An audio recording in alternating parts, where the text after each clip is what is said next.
Mes parents ont snobé mon mariage, disant que c'était « trivial » et de ne pas les déranger. Puis, ma mère a publié des vidéos de leurs vacances en Corse avec la famille de ma sœur. Une semaine plus tard, mon père a appelé, les mensualités du prêt sont en retard. J'ai répondu, ne m'appelez plus pour des futilités. Je m'appelle Héloïse, j'ai 28 ans. Toute ma vie, je n'ai cherché qu'une chose, l'approbation de mes parents. J'ai toujours cru que le jour de mon mariage, ils seraient là, fiers, souriants. Au lieu de ça, ils ont snobé la cérémonie, la qualifiant des « événements trivial » pour une moins que rien. Puis, ils ont affiché leur bonheur en vacances en Corse avec ma sœur.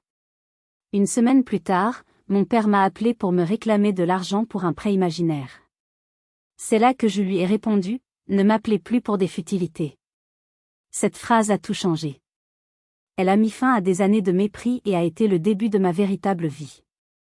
Avant de vous raconter comment j'en suis arrivée là, comment j'ai trouvé la force de couper les ponts avec ma propre famille pour survivre, j'aimerais savoir d'où vous m'écoutez.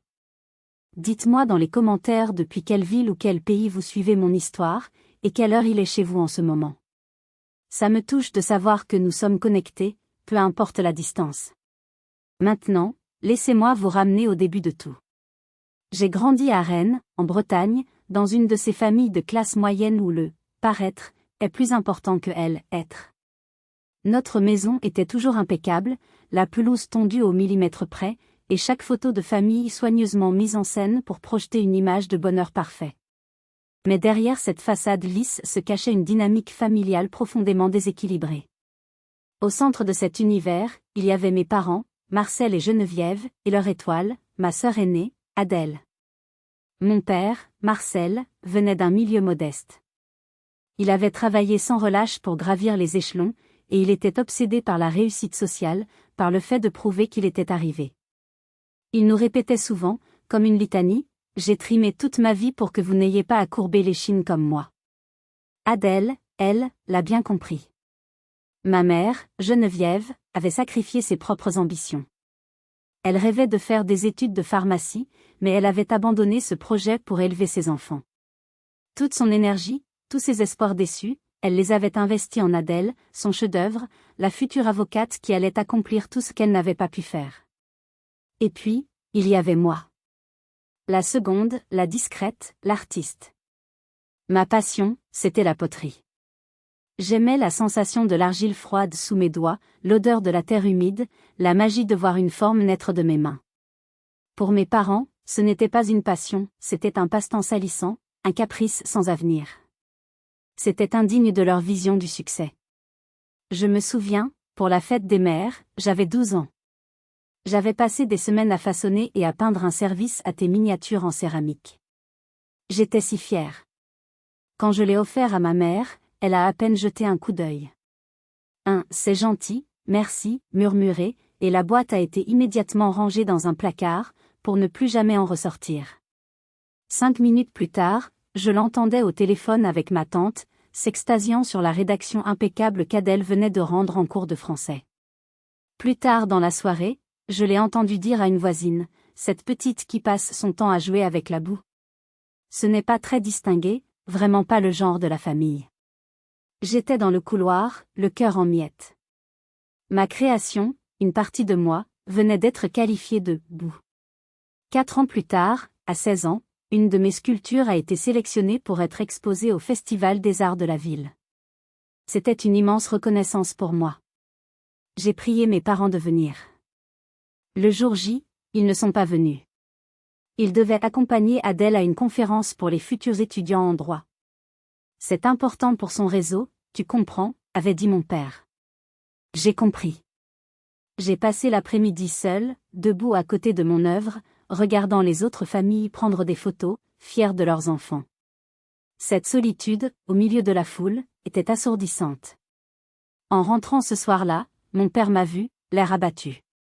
Il m'a mis une main sur l'épaule et a dit, « La passion, c'est bien, Héloïse.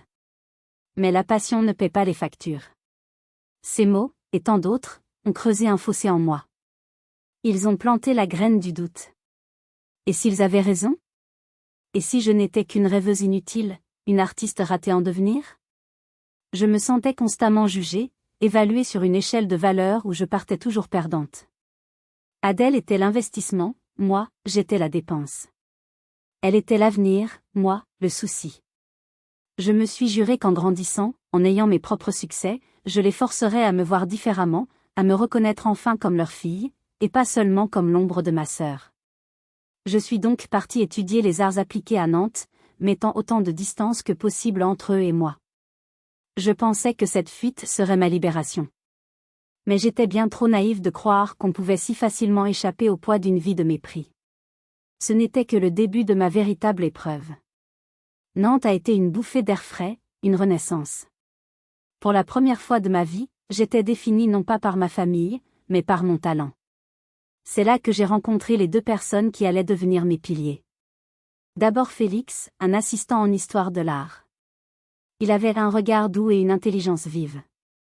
Contrairement à mes parents, il ne voyait pas de la boue dans mes créations, il voyait de la poésie, une promesse.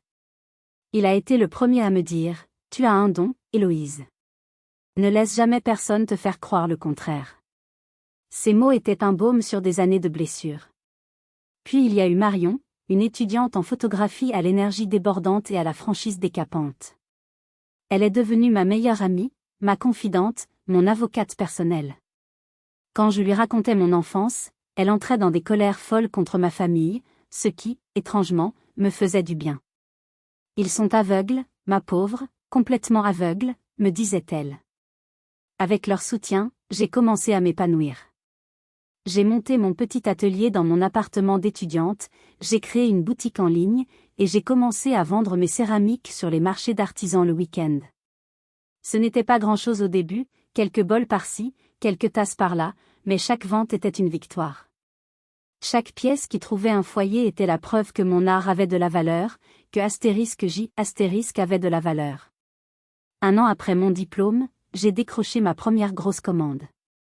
Un nouveau restaurant bistronomique de la ville m'a demandé de créer toute leur vaisselle, assiettes, bols, pichets. C'était un projet énorme, une opportunité incroyable.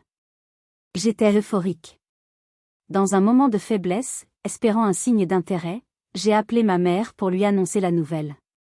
Elle a semblé vaguement impressionnée. « Ah, c'est bien. Fais attention à ne pas te surcharger », a-t-elle simplement commenté. 3 jours plus tard, le téléphone a sonné. C'était le propriétaire du restaurant. Gêné, il m'annonçait qu'il annulait la commande. Il avait trouvé une option plus professionnelle. J'étais anéantie, je ne comprenais pas. Ce n'est que des semaines plus tard que Marion, par une indiscrétion, a découvert la vérité. Elle avait croisé une amie commune du propriétaire du restaurant. Cette personne lui a raconté que ma mère, Geneviève, l'avait appelée. Sous couvert d'une inquiétude maternelle feinte, elle lui avait glissé « Oh, je suis si contente pour Héloïse, mais je m'inquiète tellement pour elle. Son petit atelier est si artisanal, si amateur. J'espère juste qu'elle arrivera à tenir les délais pour une commande aussi importante. Ce serait terrible que l'ouverture de votre amie soit retardée à cause d'elle. » Le coup était magistral. Ce n'était pas une attaque frontale, c'était un poison distillé avec soin, une manipulation perverse sous le masque de l'amour maternel. C'était encore plus cruel qu'une insulte directe. Quand j'ai confronté ma sœur Adèle au téléphone, elle n'a montré aucun remords. « Maman s'inquiétait pour toi, c'est tout. Tu es toujours si prompte à tout dramatiser », a-t-elle ricané. J'ai cru que j'allais abandonner. Mais Félix et Marion m'ont secoué. Ils m'ont poussé à m'inscrire à un grand salon des métiers d'art. J'y suis allée sans conviction, le cœur lourd. Et contre toute attente, j'ai remporté le prix du « jeune artisan prometteur ». C'était une reconnaissance officielle, un chèque, et surtout, une revanche éclatante. Tremblante d'émotion, j'ai appelé mes parents. Ma mère a décroché. Avant que j'aie pu savourer ma victoire, elle m'a coupé. « C'est merveilleux, chérie. Dis-moi, tu as vu les nouvelles ? Adèle vient d'être acceptée dans l'un des plus grands cabinets d'avocats de Paris. On est si fiers. » Le contraste était brutal. J'ai senti la colère monter, une colère froide et nouvelle. J'ai pris une grande inspiration et j'ai dit, je suis contente pour elle. Mais aujourd'hui, c'est ma journée. Et j'ai raccroché. Ce n'était qu'un petit geste, un simple clic, mais pour moi, c'était une révolution. C'était la première brique du mur que j'allais devoir construire pour me protéger. Ce petit acte de rébellion m'a donné un avant-goût de la liberté. Et puis Félix m'a demandé en mariage. J'ai cru que l'amour pourrait tout guérir. Mais je ne savais pas que mon mariage allait devenir le champ de bataille de la cruauté ultime de ma propre famille. La demande en mariage de Félix a été tout ce dont j'avais toujours rêvé, mais que je n'avais jamais osé espérer. C'était un soir d'été, sur les bords de l'Erdre à Nantes. Il n'y avait pas de grands gestes, pas de public. Juste lui, moi, et la lumière dorée du soleil couchant. Il m'a regardé avec une tendresse infinie et m'a dit que depuis qu'il m'avait rencontré, sa vie avait trouvé ses couleurs. J'ai pleuré en disant oui, des larmes de joie pure qu'il avait des années de tristesse. Pour la première fois, je me projetais dans un avenir où j'étais la priorité de quelqu'un. Nous avons commencé à planifier un mariage qui nous ressemblait, simple, authentique et rempli d'amour. Nous avons trouvé une vieille grange rénovée en plein cœur de la campagne bretonne, un lieu rustique et chaleureux, loin du faste et des apparences que mes parents chérissaient tant. Pour annoncer la nouvelle, nous avons décidé d'organiser un petit dîner avec nos deux familles. Mes futurs beaux-parents, Pascal et Lorraine, étaient des gens adorables, chaleureux et bienveillants. Dès notre première rencontre, ils m'avaient accueilli comme leur propre fille, s'intéressant sincèrement à mon travail, à mes passions. Le contraste avec mes propres parents était saisissant. Le soir du dîner, l'ambiance était tendue. Mes parents et Adèle étaient arrivés avec une heure de retard, apportant avec eux un froid glacial. Assis à table, ils inspectaient l'appartement de Félix et moi avec un air de dédain à peine voilé. J'ai essayé de détendre l'atmosphère. Le cœur battant, j'ai annoncé la grande nouvelle. Pascal et Lorraine ont exulté, nous ont serrés dans leurs bras, posant 1000 questions avec un enthousiasme communicatif. Mes parents, eux, ont esquissé un sourire forcé. Félicitations, a lâché mon père. Ma mère n'a rien dit, se contentant de siroter son vin. C'est quand j'ai commencé à décrire, avec des étoiles dans les yeux, notre projet de mariage à la campagne que le venin a jailli. Nous avons trouvé une grange magnifique, avec des poutres apparentes, des pierres anciennes. Ai-je commencé? Ma mère, Geneviève, a posé son verre en faisant un petit bruit sec. Elle a laissé échapper un petit rire pincé, un son que je connaissais trop bien, celui qui précédait toujours une humiliation. Devant tout le monde, devant mes beaux-parents qui la regardaient, interloqués, elle a lancé « Un mariage dans une étable ?» Ma foi, ça te ressemble bien, Héloïse. Elle a marqué une pause, savourant son effet. Adèle, elle, prévoit ses fiançailles dans un palace parisien. Chacun son niveau, n'est-ce pas? Le silence qui a suivi était assourdissant. J'ai senti le sang quitter mon visage. C'était une attaque si directe, si méprisante, si publiquement humiliante. Je me suis sentie réduite à néant, transformée en une petite fille prise en faute. Adèle, assise à côté de ma mère, affichait un sourire satisfait. Mais cette fois, je n'étais pas seule. Félix, qui jusqu'alors était resté silencieux, a posé délicatement ses couverts sur son assiette. Il s'est tourné vers ma mère. Sa voix était calme, mais chargée d'une autorité glaciale qui a surpris tout le monde, moi la première. Geneviève, a-t-il dit, en la regardant droit dans les yeux. Nous n'accepterons pas ce genre de remarques désobligeantes envers Héloïse. Ni ce soir, ni jamais. C'est notre mariage, et il sera parfait parce que c'est le nôtre, et parce que nous nous aimons. Votre approbation n'est pas requise. Ma mâchoire s'est décrochée. Mon père a ouvert la bouche pour protester, pour défendre sa femme, mais mon futur beau-père, Pascal, l'a devancé. D'une voix douce mais ferme, il a ajouté « Nous sommes absolument ravis du choix de nos enfants. Ce lieu semble merveilleux. » L'atmosphère était électrique.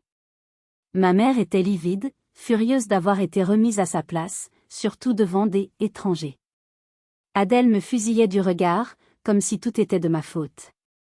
La fin du dîner a été une torture. Cette soirée a été un tournant.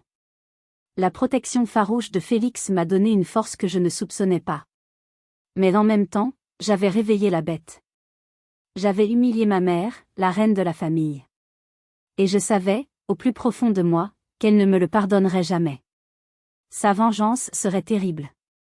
Qu'en pensez-vous? À ma place, comment auriez-vous réagi face à une telle humiliation publique de la part de votre propre mère? Dites-le moi dans les commentaires.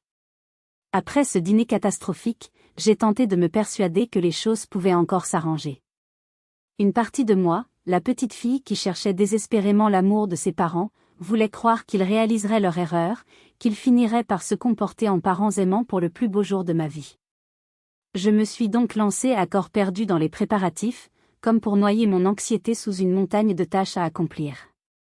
J'ai passé des heures dans mon atelier à confectionner des petits cadeaux en céramique pour chaque invité, des pièces uniques façonnées avec amour. J'ai dessiné moi-même nos faire-part, chaque coup de crayon étant une prière silencieuse pour que ma famille voie enfin la beauté de ce que je créais, la beauté de l'amour que je construisais avec Félix. Quand j'ai envoyé les invitations, mon cœur battait à tout rompre. J'ai attendu leur réponse pendant des jours, scrutant mon téléphone, ma boîte mail. La réponse de mon père est arrivée sous la forme d'un SMS laconique de 3 mots. Tâcherons d'être là. Pas de félicitations, pas d'enthousiasme. Juste une promesse vague et conditionnelle. Adèle, quant à elle, n'a même pas daigné répondre. Malgré tout, je me suis accrochée à ce maigre espoir. Tâcherons d'être là, ça voulait dire qu'il y avait une chance. Je me suis convaincue qu'ils surmonteraient leur ego et seraient présents. La sentence est tombée une semaine avant le mariage. Le téléphone a sonné. C'était ma mère. Ma gorge s'est nouée. J'espérais qu'elle appelait pour demander des détails sur la cérémonie, pour savoir si elle pouvait aider. Sa voix était froide, distante, comme celle d'une administratrice annonçant une mauvaise nouvelle. « Héloïse » a-t-elle commencé sans préambule. « Je t'appelle pour te prévenir. Nous ne viendrons pas à ton mariage. » Le silence au bout du fil était assourdissant. J'ai cru que j'avais mal entendu. « Quoi? Pourquoi ?» ai-je réussi à articuler, ma voix n'étant plus qu'un murmure brisé. Et c'est là qu'elle a prononcé les mots qui resteraient gravés en moi à jamais, comme marqués au fer rouge. « Écoute, c'est un événement trivial pour une moins que rien. Et puis, nous sommes très occupés avec les fiançailles de ta sœur. » Trivial. Moins que rien. Les mots flottaient dans l'air, irréels. J'ai senti le sol se dérober sous mes pieds. Occupé? Occupé comment? Ai-je demandé, les larmes commençant à brouiller ma vue. Nous partons en Corse pour fêter ça, a-t-elle expliqué d'un ton détaché. Adèle et son fiancé nous invitent dans un hôtel de luxe. C'est un moment très important pour l'avenir de cette famille. Tu comprends bien que nous ne pouvons pas manquer ça pour tes petites affaires. Mes petites affaires. Mon mariage. L'engagement d'une vie. Réduit à 2 petites affaires. J'ai raccroché sans un mot de plus. Je ne pouvais plus parler. Je me suis effondrée sur le sol, en proie à des sanglots incontrôlables. C'était une douleur physique, une sensation de déchirement dans ma poitrine. Félix m'a trouvée comme ça. Il m'a prise dans ses bras, m'a laissé pleurer sans poser de questions. Quand j'ai enfin pu lui expliquer, j'ai vu une lueur de fureur dans ses yeux, une colère si intense qu'elle m'a effrayée. Il voulait les appeler, leur hurler dessus, mais je l'en ai empêché. À quoi bon? La décision était prise. Le mépris était total. Marion est arrivée en trombe, alertée par Félix. Elle m'a serré si fort que j'ai cru que mes os allaient se briser. Les monstres, n'arrêtaient-elles pas de répéter. Ce sont des monstres. Ce soir-là, blottie contre Félix, j'ai pensé annuler. Comment pouvais-je célébrer mon amour quand ma propre famille venait de le piétiner avec une telle cruauté? Mais Félix a trouvé les mots. Ce mariage, ce n'est pas pour eux. C'est pour nous. C'est la célébration de notre amour, de la famille que nous choisissons de construire.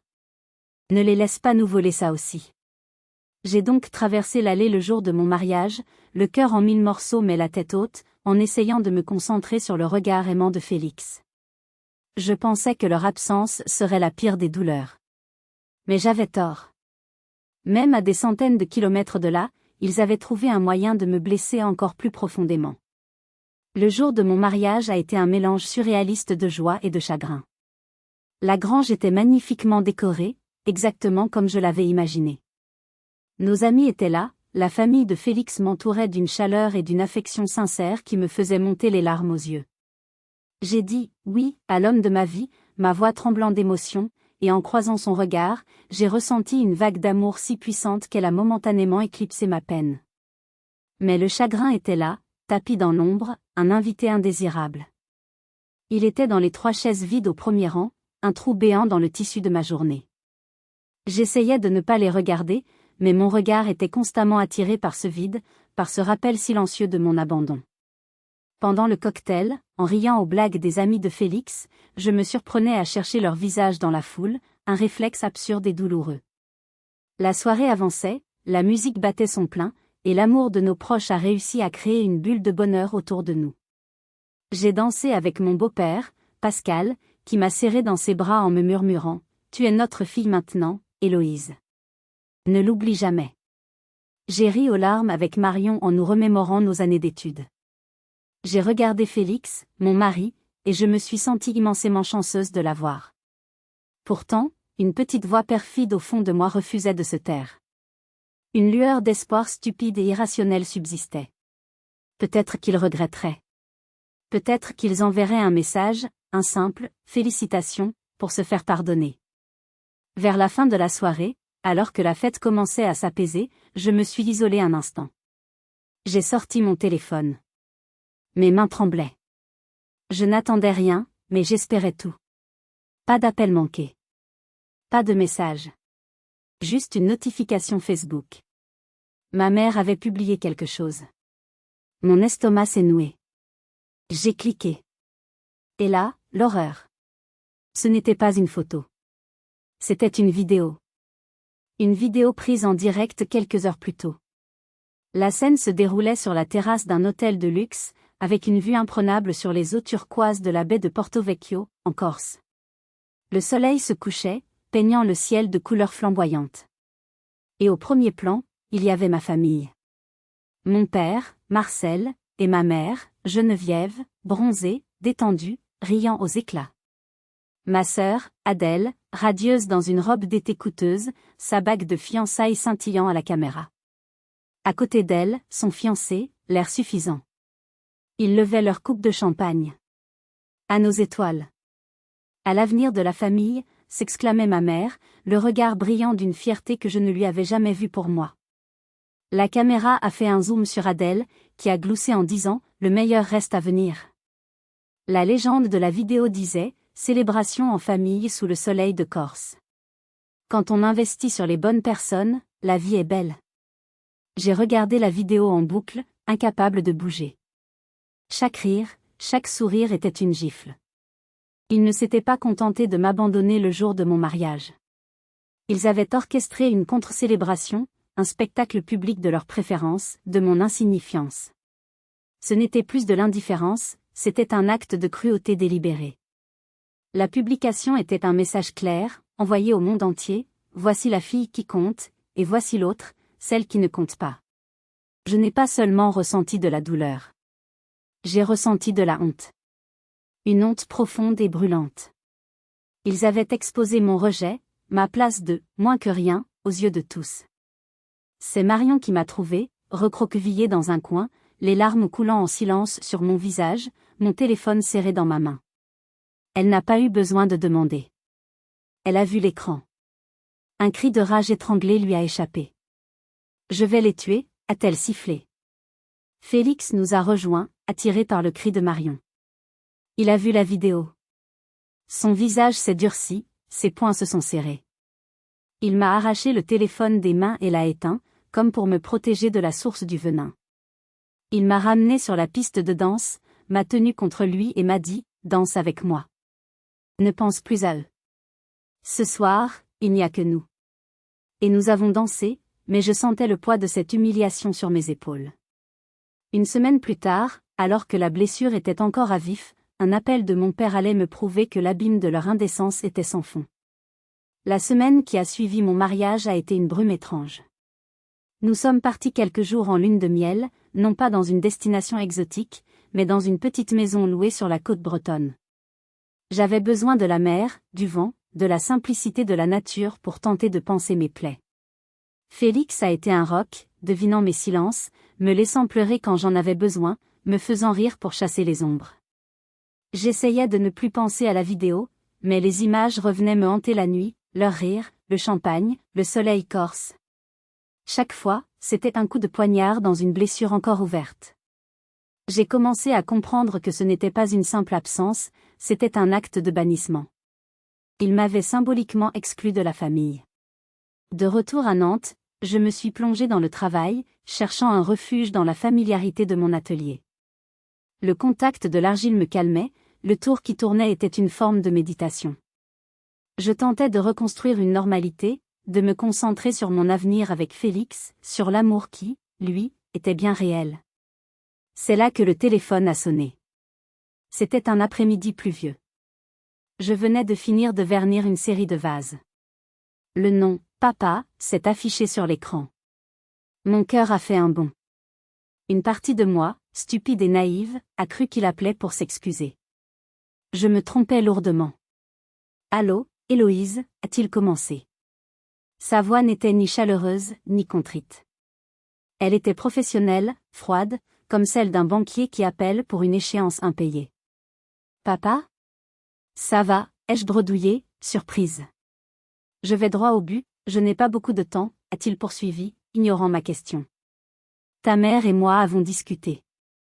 Il est temps que tu commences à prendre tes responsabilités financières. J'étais confuse.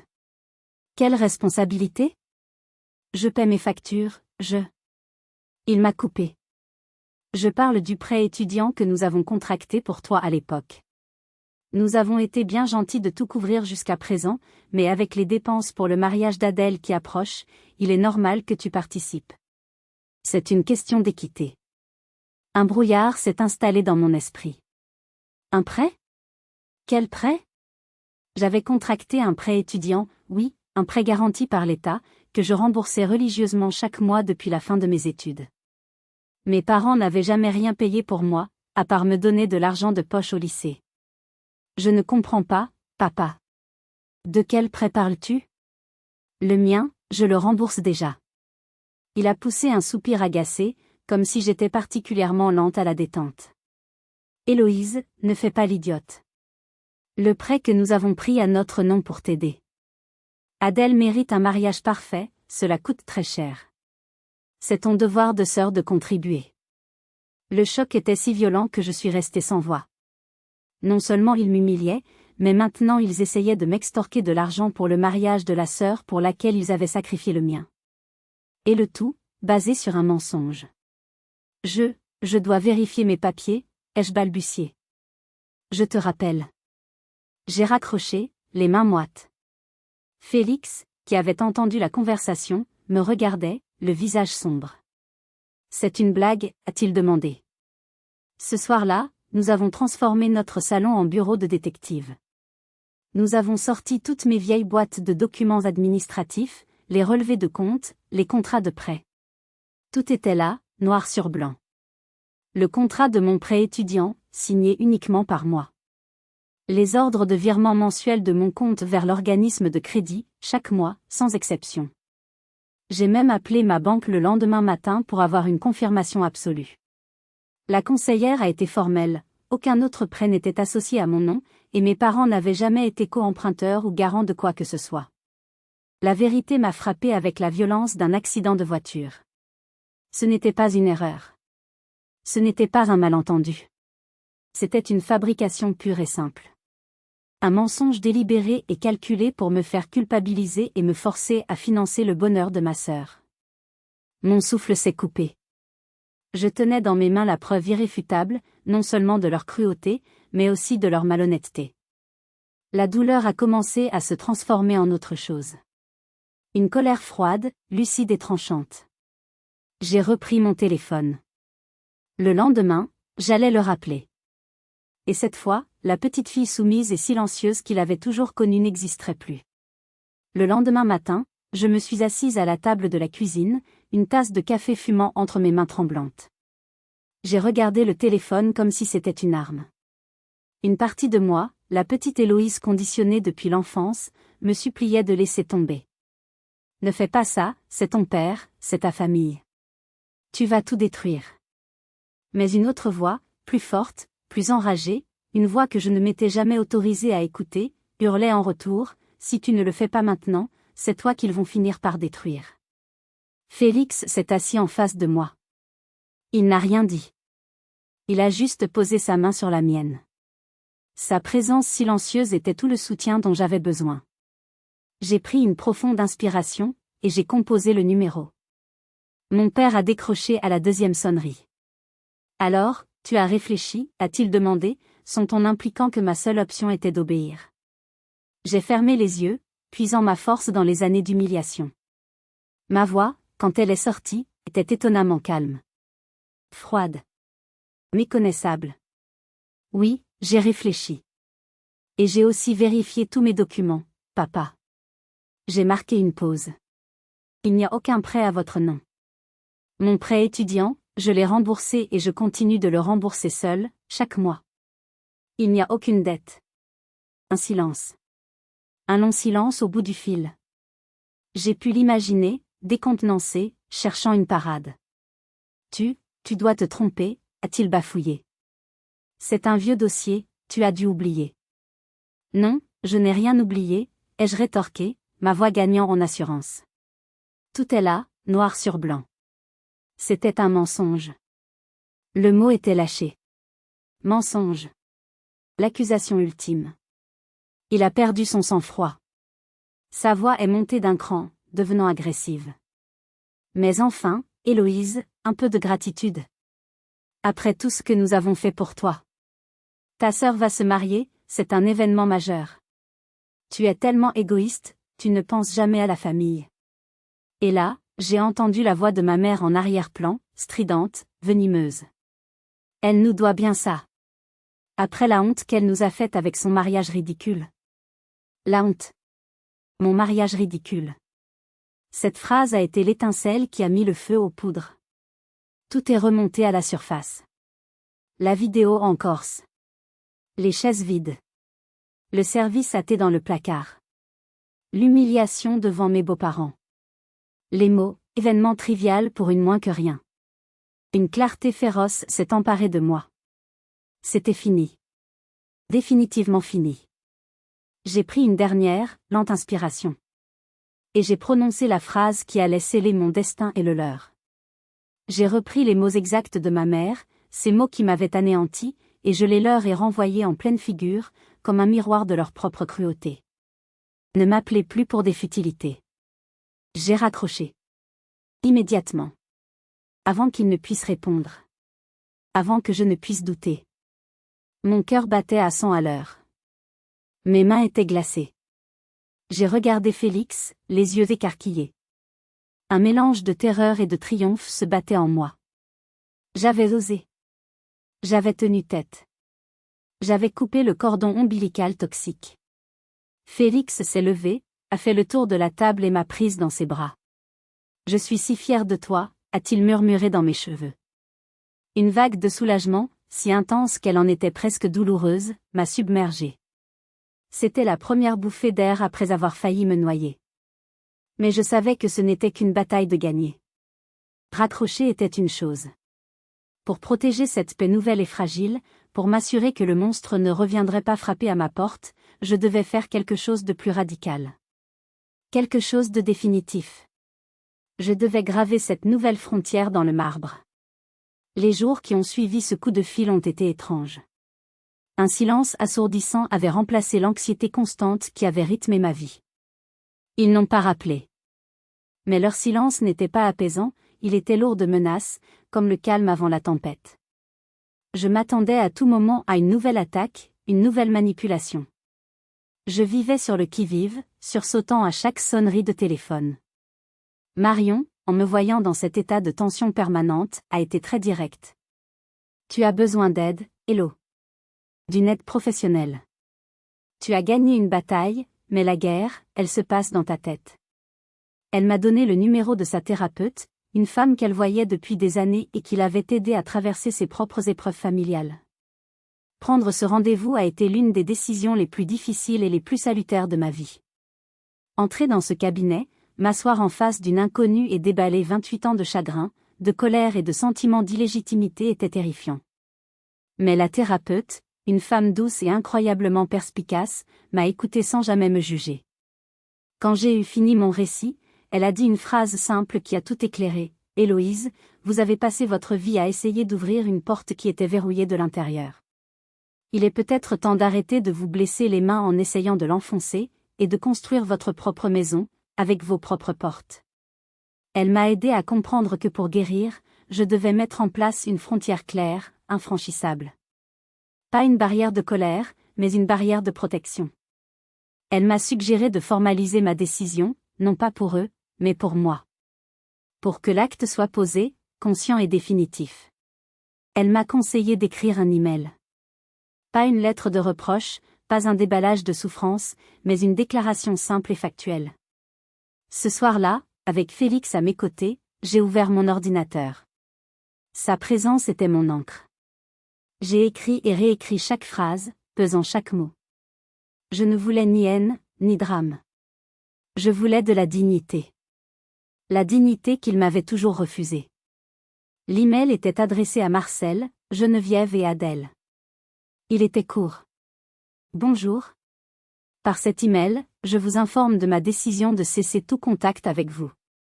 Vos actions récentes, notamment votre absence délibérée à mon mariage et votre tentative de m'extorquer de l'argent sous de faux prétextes, ont été la confirmation finale d'une dynamique familiale destructrice que je ne peux plus tolérer. Pour préserver ma santé mentale et construire mon avenir sereinement, je choisis de me retirer de cette relation. Je vous demande de respecter cette décision et de ne plus chercher à me contacter, par quelque moyen que ce soit. Héloïse. C'était tout.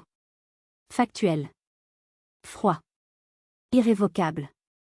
Mon doigt a survolé le bouton « Envoyer » pendant ce qui m'a semblé une éternité. C'était le saut dans le vide. Le point de non-retour. Félix a posé sa main sur la mienne. « Tu es prête ?» J'ai hoché la tête. Et j'ai cliqué. Un sentiment vertigineux de libération et de panique m'a envahi. C'était fait. Immédiatement après, méthodiquement, j'ai bloqué leur numéro de téléphone. Je les ai bloqués sur tous les réseaux sociaux. J'ai créé un filtre dans ma boîte mail pour que leurs adresses soient directement dirigées vers la corbeille. J'érigeais ma forteresse. Les premiers jours ont été terribles. Un sentiment de culpabilité écrasant s'est abattu sur moi. J'avais abandonné ma famille. J'étais une mauvaise fille, une mauvaise sœur. J'allais à l'encontre de tout ce que la société nous apprend. Félix a été mon ancre. Il n'a cessé de me répéter, se protéger n'est pas un crime, Héloïse. Aimer ne veut pas dire accepter d'être détruite. Je pensais qu'après cet envoi, ce serait le silence. Un grand vide. Mais j'avais tort.